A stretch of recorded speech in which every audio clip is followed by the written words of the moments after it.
Mon nom est Gaston Rioux, je suis coordonnateur à la santé ovine au CEPOC. Le sujet de cette capsule porte sur le Medivicina et ses impacts au niveau d'une entreprise ovine. Dans un projet que nous avons terminé en mars dernier, il a été démontré parmi les troupeaux utilisés que 49% des brebis échantillonnées par le lait étaient positives au Medivicina. Donc, on peut considérer que cette maladie-là est fort répandue au Québec.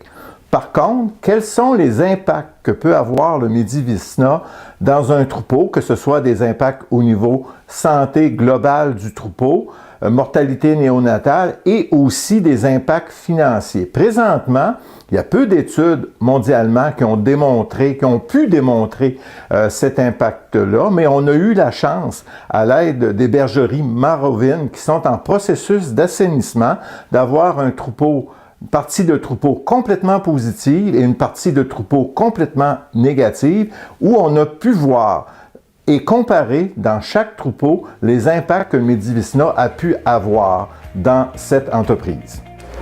Bonjour, mon nom est Martin Brodeur-Choquette, copropriétaire avec ma conjointe Joanne Cameron des bergeries Marovines. On est en production depuis 1998. On a 700 brebis en production. L'entreprise ici, c'est principalement une production d'agneaux commerciaux. Donc, c'est vraiment axé sur le commercial. On produit aussi des femelles hybrides prolifiques et des béliers terminaux pour d'autres entreprises commerciales. Pour nous ici, le bien-être animal, c'est très important.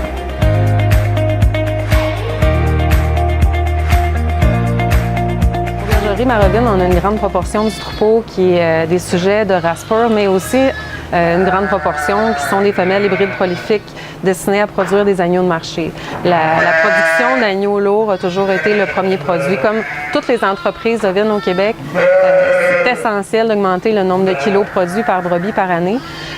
Puis on a toujours mis tout en œuvre pour être capable de le faire. Avec l'intensité du rythme de production qu'on exige à nos animaux pour avoir plus d'agnellage par brebis par année, mais aussi l'introduction de femelles hybrides prolifiques qui sont présentement à l'agnellage et c'est pourquoi elles sont si bruyantes. C'est obligatoire d'avoir des animaux qui sont en bonne santé, dans un bon bien-être. Puis, quand on est rendu à avoir fait toutes les étapes pour améliorer les performances, c'était notre situation, mais qu'on n'était pas capable de voir les résultats, il restait le Medivicina comme porte de sortie, pas porte de sortie, mais comme élément sur lequel travailler. Puis c'est l'opportunité qu'on a eue en 2014, en juillet 2014, de louer un autre site pour être capable d'envoyer soit les positives ou les négatives, puis d'embarquer dans ce processus d'assainissement-là.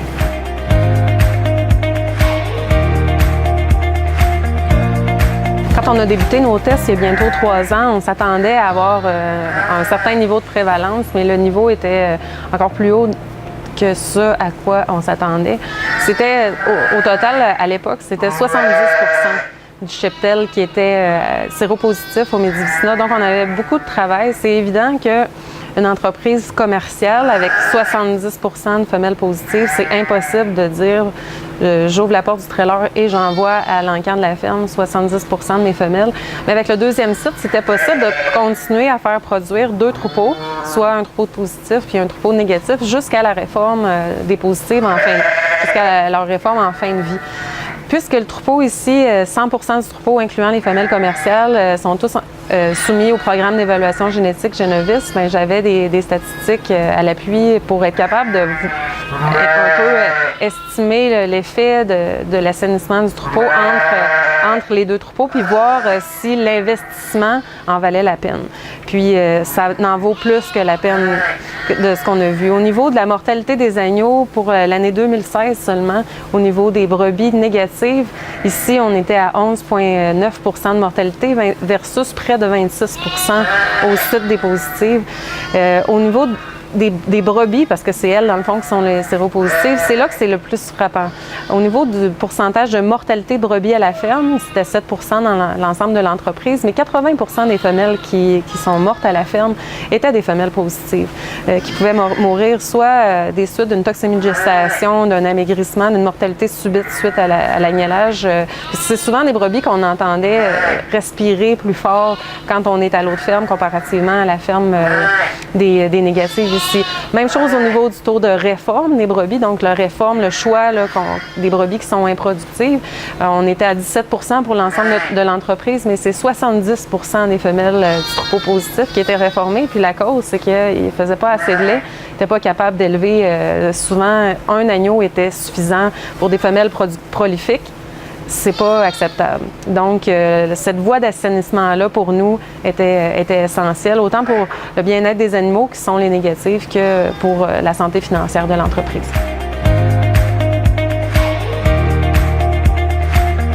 Bonjour, je m'appelle Amélie. Je travaille principalement aux agnelages et à la pouponnière.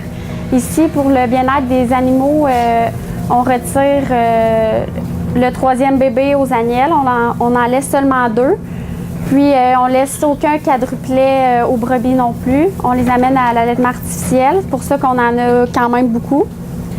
Puis, pour le Medicina, les brebis qui étaient négatives, on a eu au courant d'une année 16 d'allaitement artificiel. Puis, les positives, on avait 32 Donc, on voit vraiment la différence côté allaitement artificiel. Puis aussi, à l'agnelage, les brebis négatives ont beaucoup plus de colostrum. On dirait qu'ils partent plus facilement au lait que les positives. Donc, aux positives, on a aperçu qu'on utilisait plus de colostrum en poudre.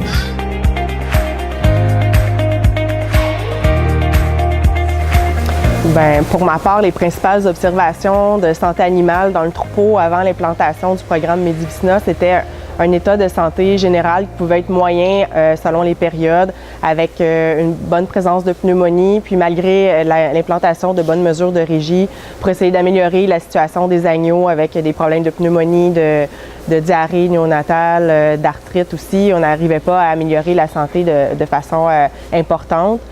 Mais là, depuis l'implantation de ces tests-là, puis la ségrégation, ça semble beaucoup s'être amélioré là, côté santé et donc leur bien-être indirectement.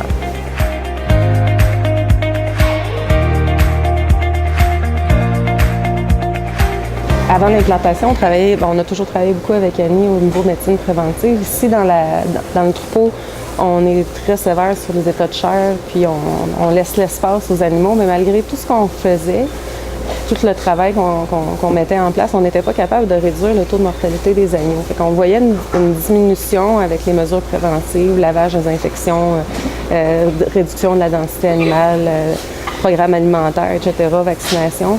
Mais on baissait de 1 ou 2 %. Mais on restait toujours au cap du près de 20 %. On est en race prolifique. Au niveau des agneaux, comme Annie disait, on avait des brebis qui partaient pas très bien au lait. Des pieds un peu plus charnus, pas nécessairement des pieds de bois, qui démarraient au lait après 5 jours. Donc le travail, c'était nous qui le faisions. Ces manques de lait-là amenaient des pneumonies qui arrivaient par la suite, des cas de diarrhée néonatale. Donc le 0-10 jours, c'est là qu'on perdait le plus. Puis sur le gain de poids des agneaux à la fin aussi. Au niveau des adultes, pas nécessairement de pneumonie, plus des arthrites ou des brebis qui allaient avoir un amaigrissement soudain suite à une mise bas. Quand c'est diffus dans l'élevage puis qu'on n'a pas vraiment une idée de la prévalence, ben c'est comme un problème qui couvre un paquet de choses, mais qu'on n'est pas capable vraiment de mettre le doigt dessus puis d'être capable de s'améliorer malgré toutes les mesures de prévention qu'on met en place.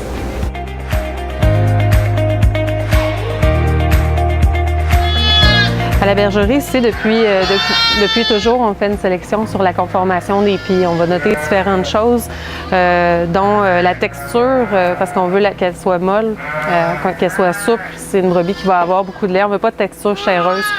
On avait la problématique qui était de faire notre sélection génétique puis toujours revenir avec des femelles qui avaient un peu un pied qui était un peu plus charnu quand on avait des femelles qui étaient plus positives à la maladie Medivicina. Le fait d'aller sur le processus d'assainissement de Medivicina nous a permis de voir l'effet de notre sélection génétique. C'était vraiment le Medivicina qui masquait la capacité laitière de nos animaux, parce que c'est vraiment ce qu'on veut. Si on veut avoir des animaux en santé, comme les bébés qui viennent de naître ici, on veut que la mère soit capable d'avoir une bonne quantité de colostrum et qu'elle fasse le travail dans les premières heures de vie. Puis nous, on voit vraiment le résultat maintenant là, avec moins de colostrum à donner. Fait que ici, on a une brebis, probablement une deuxième mise bas. Il faudrait regarder les registres. Une femelle qui est très calme, qui est bien dans son environnement d'élevage, qui a suffisamment de place. Qui a beaucoup de colostrum aussi, une texture de pie comme ce qu'on recherche, un pie peut-être un peu décroché par contre, mais une bonne quantité de colostrum avec aucun problème. Cette brebis-là n'aura pas de problème à élever les agneaux qu'on va laisser sous elle. Ce qu'on a remarqué aussi entre les deux sites, au niveau de Génovis encore, parce qu'on a les statistiques, c'est le GMQ moyen des animaux entre nos deux élevages qui étaient nettement différents. On a 100 grammes de différence entre les sujets élevés de femelles qui sont positives au Medicina versus près de 100 grammes positives au Medicina ou des femelles qui sont négatives. Donc, pour nous, dans l'ensemble, c'est que des conditions gagnantes.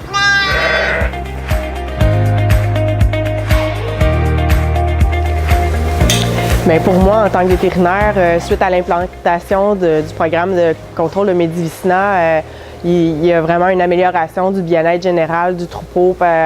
Il y a diminution de la morbidité en général, principalement la pneumonie. Les agneaux sont en meilleure santé aussi, puis il y a une forte diminution de l'achat d'antibiotiques pour des traitements curatifs comparativement aux années précédentes. Et je pense que c'est le programme Medicina qui fait la différence parce que malgré les bonnes mesures de régie comme la vaccination pour plusieurs maladies, le génotypage de la tremblante, le bon lavage des infections et puis le fait que le troupeau est de plus en plus fermé, ça améliorait pas vraiment la qualité de la santé du troupeau, mais maintenant on voit vraiment une bonne différence et puis c'est calme dans le troupeau là, quand on vient pour faire des visites préventives, on entend beaucoup moins les animaux tousser, puis on a moins de visites de curatifs aussi à faire à la ferme pour venir soigner les animaux spécifiques malades ou plusieurs animaux d'un groupe qui sont malades.